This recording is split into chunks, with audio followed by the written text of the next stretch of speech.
माशाअल्लाह जज़ाकल्लाह। ये थे हाफिज मोहम्मद मुदस्सिर साहब जो तिलावत कलाम पाक से हमारे दिलों को मुरब्बर फरमा रहे थे। अब खुदा का जिक्र करें और जिक्र मुस्तफ़ा ना करें, हमारे मुंह में हो ऐसी जुबान खुदा ना करे।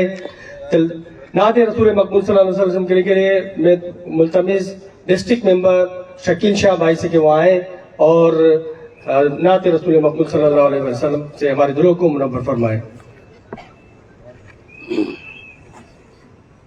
औज़ु बिल्लाहि मिनश शैतानिर रजीम बिस्मिल्लाहिर रहमानिर रहीम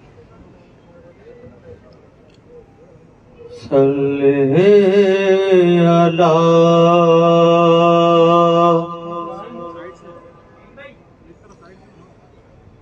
रसूलना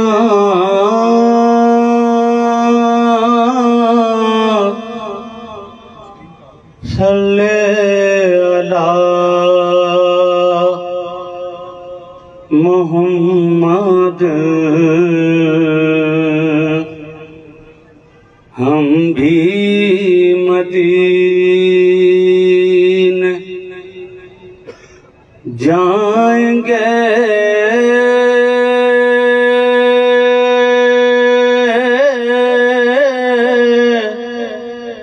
आज नहीं तो कल सही सल्ले अला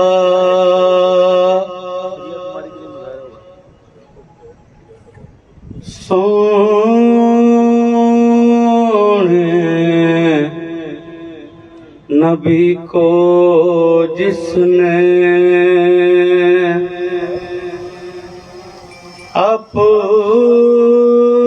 अपना बना लिया दिल जगमगा लिया है घर जगमगा लिया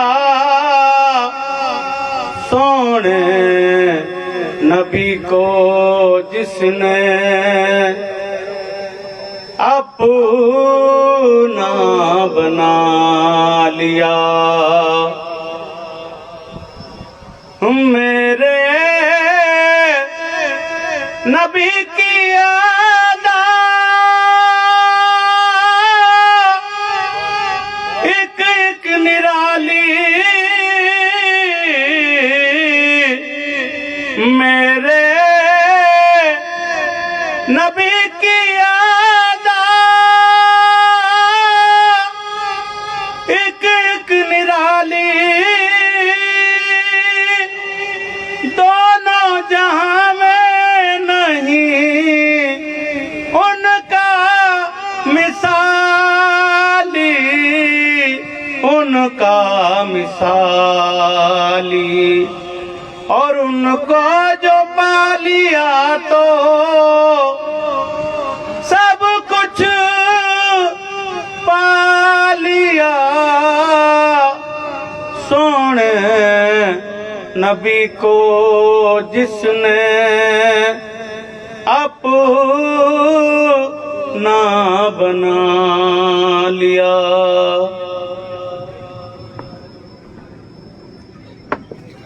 माशाअल्लाह सुभान अल्लाह। ये थे डिस्ट्रिक्ट मेंबर शकील शाह भाई जो अपनी खूबसूरत आवाज में हमारे कानों में नात रसूल मकबूल सल्लल्लाहु अलैहि वसल्लम का रस खोल रहे थे। इसी के साथ प्रोग्राम की कार्रवाई को बाकायदा आगे बढ़ाते हुए, जिस तरह आप सबको मालूम है कि हर साल खिदमत खल्क फाउंडेशन की जानिब से इमदादी प्रोग्राम किया जाता है, इसी की रिवायत को बरकरार रखते हुए आज के इस प्रोग्राम का इनेकाद किया गया है। मैं मुल्तमिस इंचार्ज खिदमत खल्क फाउंडेशन हैदराबाद ताहिर खानजादा भाई से कि वो आए और अपने ख्यालात का इजहार करें। डॉक्टर ताहिर खानजादा भाई।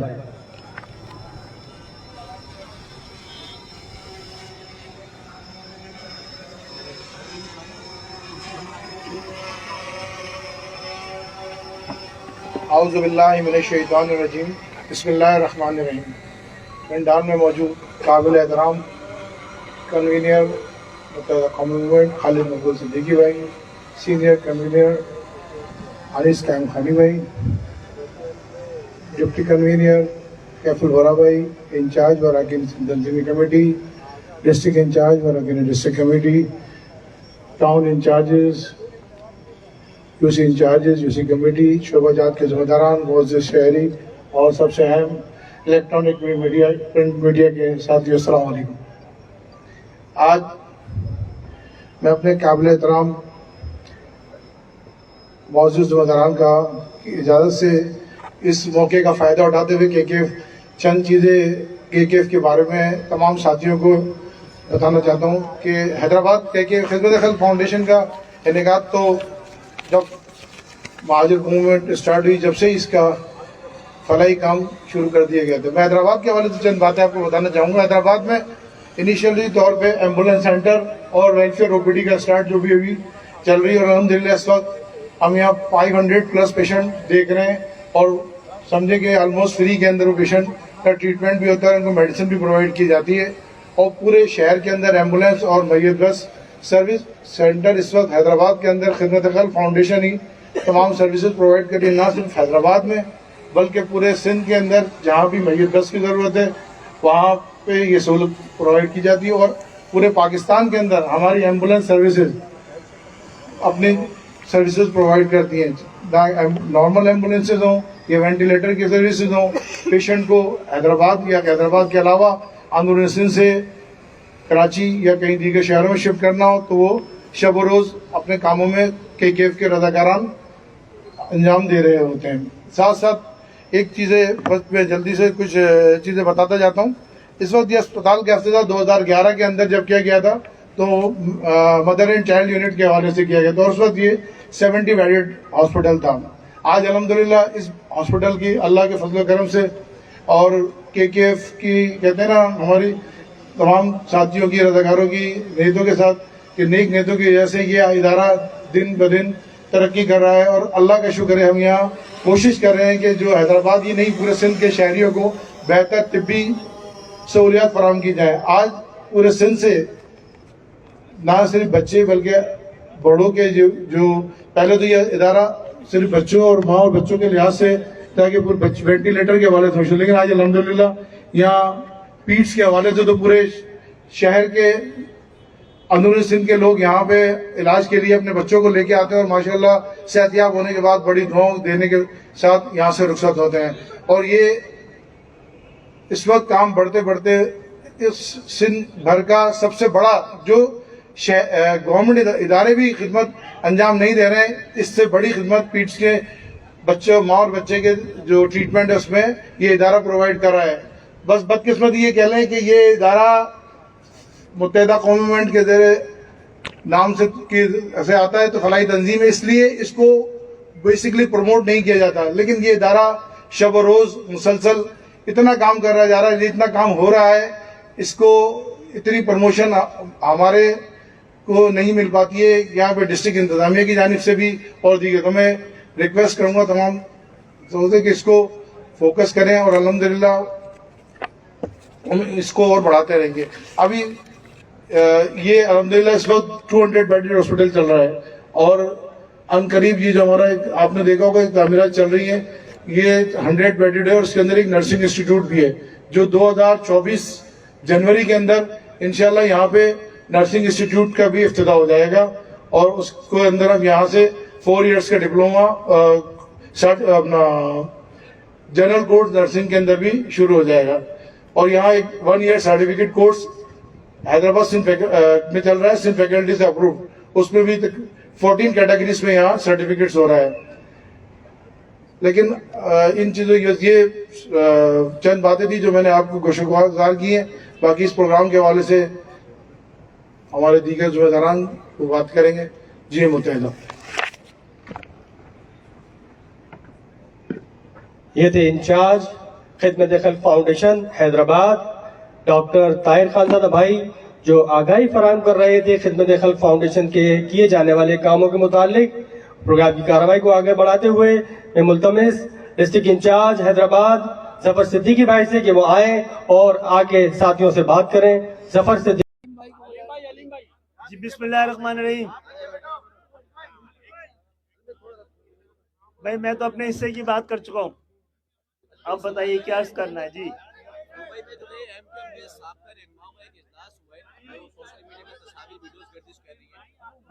पार्टी में आने की वजह ये है कि पानी से पुराना वास्ता है या कोई और वजूहात है, इस वजह से पार्टी में नहीं आ पा रहे।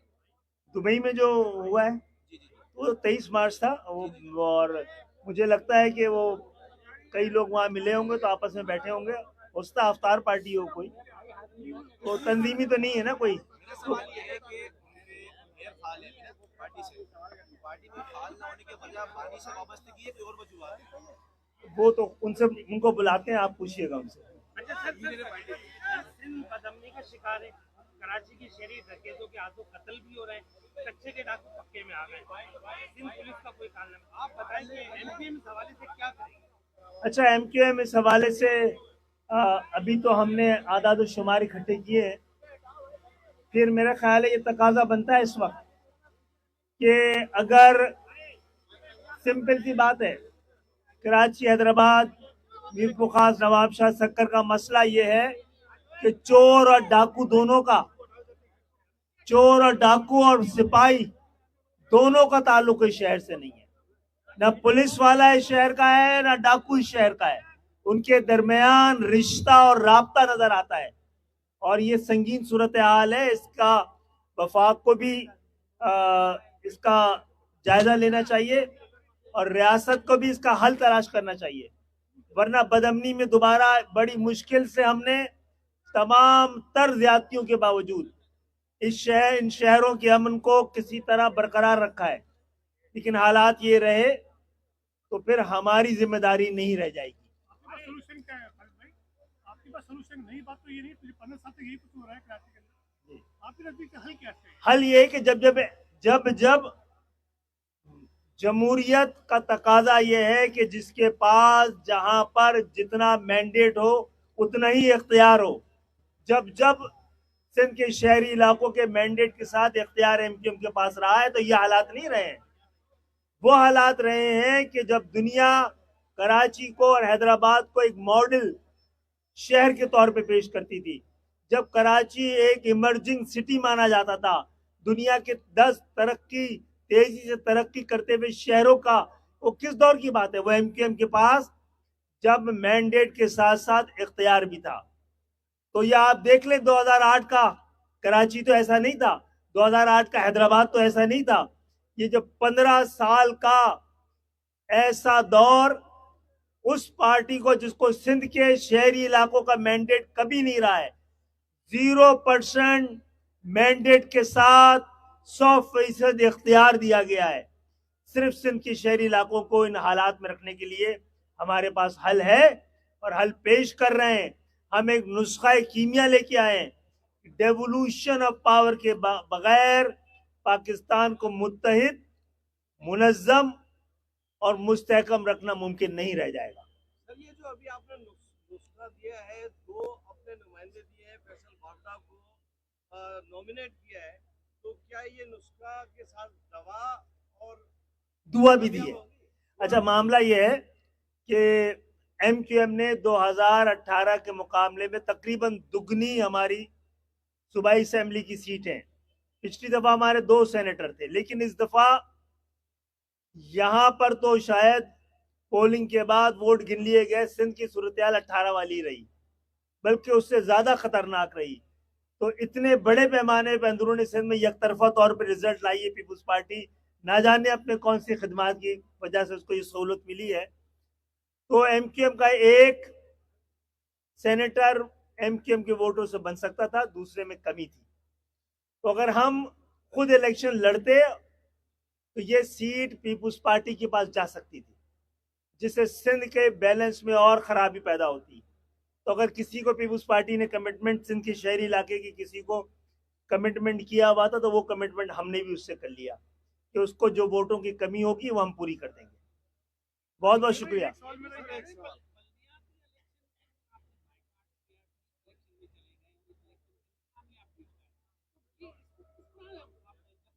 जस्टिफाई इस तरह कर सकेंगे कि जनाब आली उस वक्त सिंध के शहरी इलाकों में जो यूसीज थी वो आधी भी नहीं थी जो होनी चाहिए। कराची में तकरीबन 75 से 100 के करीब यूसी कम थी। 53 तो खुद पाकिस्तान पीपुल्स पार्टी ने इलेक्शन के बाद ऐड की है। अगर हम उसमें इलेक्शन में हिस्से में चले जाते तो ये जैरीमैंडरिंग जो थी, प्री पोल रिगिंग थी, उसको तस्लीम करने जैसी बात है। हम नहीं है बल्दियात में, तो अब करके दिखाएं, हमारे बगैर करके दिखाएं ना कराची हैदराबाद का मसले का हल। हमने फिर मौका दिया है, एमक्यूएम को रिप्लेस करके दिखाएं। अगर कोई कर सकता है तो। मेरा सवाल है कि कुछ चीज इश्यूज आपके साथ पेंडिंग में रहे, फिर गवर्नर सिंह की तकरीरी का ऐलान बाकायदा आपका हुआ नहीं है, क्या वजारत की बात हो नहीं हो सकी? तीसरी मेरी बात ये, आप 28 जमीन पर जो आप बात कर रहे हैं, पाकिस्तान पीपल्स पार्टी भी आपने लोगों ने हिमायत की है, आपको तवक्का है कि ये सेनेट के इलेक्शन के बाद चीजें पेश अप होगी? अच्छा देखें, हुज्जत तमाम की है हमने, और हमने पाकिस्तान को बचाने का नुस्खा दे दिया है। तादाद हमारी नहीं है इसका, मगर तादाद ऐसी नहीं है तो अपने ख्याल, ख्वाहिश और अपने तरीका सियासत को जो नहीं छुपाया जा सकता ना। कंप्रोमाइज नहीं कर रहे हैं ना कि तादाद इतनी नहीं है तो बात ना की जाए, आज नहीं तो कल ये बात मानी जाएगी। सबसे बड़ी कामयाबी है कि इस वक्त हुक्मरान सियासी जमात, जो कि इस वक्त पाकिस्तान की सबसे बड़ी सियासी जमात है, उससे 100% मुत्तफिक हुई है हमारे इस नुस्खे से जो हम पाकिस्तान को बचाने के लिए दे रहे हैं। जहाँ तक गवर्नर सिंध का मामला है, तो गवर्नर सिंध इस वक्त मौजूद हैं, उनके बारे में क्या फैसला होना है अभी इसका कोई तस्करा और अफवाहें हम भी सुन रहे हैं। आने वाले वक्त में देखेंगे क्या होता है। इस्लामाबाद हाई कोर्ट के 6 जजेस ने सुप्रीम जुडिशल काउंसिल को खत लिखा, उस हवाले से जनाब ये बड़ा अहम सवाल है। अब पाकिस्तान में हम समझते हैं जब तक इंसाफ आज़ाद नहीं होगा, इंसाफ सबको बराबर का नहीं मिलेगा, सबको बराबर का वफादार और हकदार नहीं समझा जाएगा, और अदालतें मुकम्मल तौर पे आज़ाद नहीं होंगी, तो फिर पाकिस्तान को जोड़ के रखना सिर्फ इंसाफ के जरिए मुमकिन है। और इसमें जो भी जुडिशियल चेंजेस आनी है, जो रिफॉर्म होना है, यही वक्त है जब किया जा सके। सवाल मेरा ये है कि आप अपनी इंतखाबी मुहिम में हर स्पीच में अपनी गुफ्तगू आप हमेशा ये बात करते रहे कि पूरी कौम जो आएंगे 10 साल की हुकूमत करने जा रहे हैं, तो फलसफा बताएंगे क्या है इसके पीछे? ये इसलिए कि एमक्यूएम को खत्म करने की तमाम कोशिशें 100% यकसुई के साथ, 100% कौमी इत्तेफाक राय के साथ नाकाम हो चुकी है। सब्र जीता है, जब्र हारा है, और उनके पास कोई और तरीका नहीं है कि वो शहर जो पाकिस्तान को पाल रहे हैं वहां पर उनकी जेन्युइन लीडरशिप, मसनूई क़यादत के सारे इंतजामात, सारे तरीके, सारी साजिशें नाकाम हुई है। इसलिए मेरा गुमान यह है कि 10 साल तक एमक्यूएम को रिप्लेस करने का कोई बड़ी साजिश मैं नहीं देख रहा हूं। अगर एमक्यूएम ने इन अच्छे हालात को अच्छी तरह गुजारा और कोई गलती नहीं की तो इंशाल्लाह मैंडेट वापस हुआ है, इख्तियार भी वापस हो जाएगा।